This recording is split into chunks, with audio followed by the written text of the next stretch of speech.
weather was so hot. And one of my interesting experiences over there was when I was supposed to meet a missionary over there.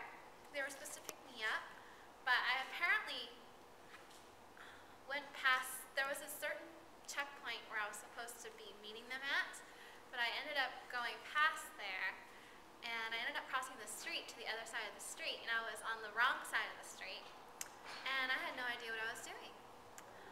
I was supposed to meet Pastor Tabanda in Manila. Actually, his wife was going to be meeting me there, and it was a very interesting experience because there were all these people around. They didn't speak English, and I was beginning to starting to feel panicked. And luckily, I was able to find the person that was supposed to pick me up.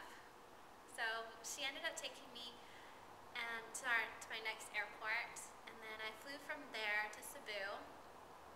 And that was interesting. Anyway. I visited the Sparks Ministry in Samar, and they have a work at Salcedo Baptist Church. Actually, it's called Fellowship Baptist Church now. And I met some really great people there, like Lizelle. Hi, Lizelle. And her daughter, Leslie, who's probably really tall now. And I don't know if she remembers me, but anyway, hi, Leslie. And I met their little family, and I met Sister Nassing and another lady there. I can't remember her name, but she had this adorable little boy named Jonathan, and he had like the biggest brown eyes. He was the cutest baby. And my job there in the Philippines was helping Pastor Sparks with the youth fellowships. One day, Pastor Sparks sat me down at the table and said, "Okay, we need to get to work."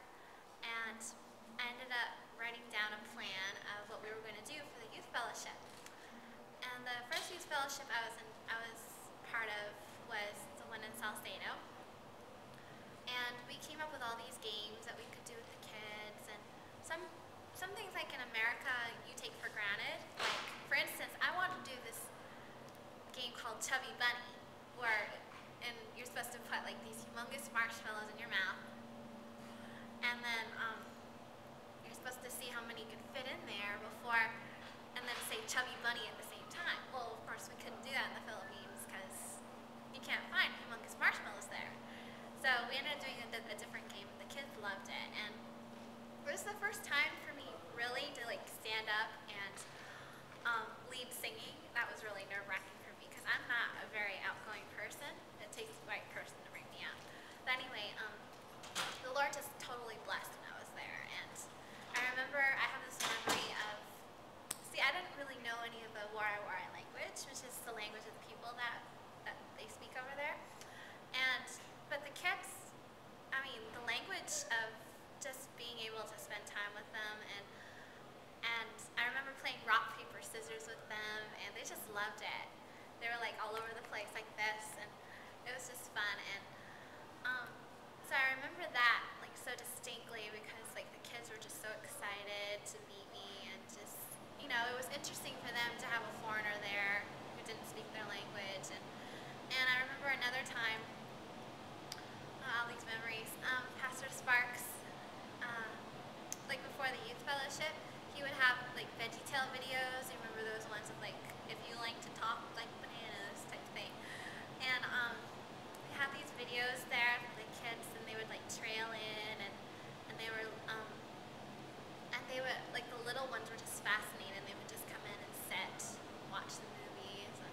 shirt on and was barefoot.